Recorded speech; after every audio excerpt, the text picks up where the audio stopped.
Hey everyone, thanks for joining me on Abide today. I'm in Matthew 5, and in the Sermon on the Mount, what we find happening is Jesus wanting us to deal with some things that we would rather not deal with, and asking us to do some things that we would probably rather not do.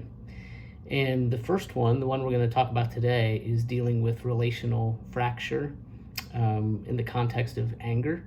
And then the second one that we'll talk about next time is dealing with lust. That's verses 27 through 30. But just overall here, we're in a section where, Jesus is just telling us some things that we'd rather ignore and not do. And so what he says in the context of talking about anger is, starting in verse 23, if you are offering your gift at the altar and there remember that your brother has something against you, leave your gift there before the altar and go. First, be reconciled to your brother, and then come and offer your gift.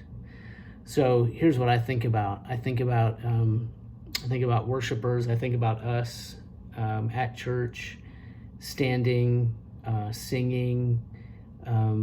We are thinking about God, and we're loving God and trying to have an experience of being close to Jesus, and all the while we might have this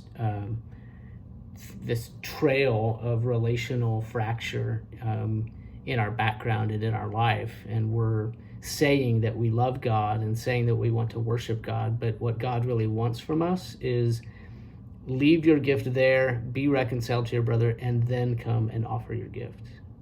And the way we can just kind of ignore hard things and not do what Jesus is telling us to do. So look at the specific instruction.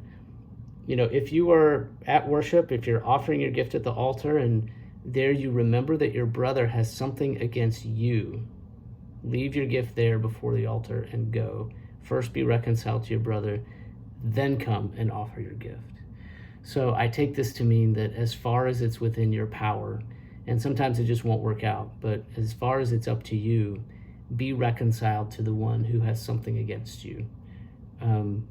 Deal with it immediately. Don't give yourself, Jesus knows us so well. If you give yourself time and it just drags on and on, we won't deal with it. We're going to find the same thing when we get to talking about lust next week. So take it to heart. Are you ignoring something hard? Jesus says deal with it right now.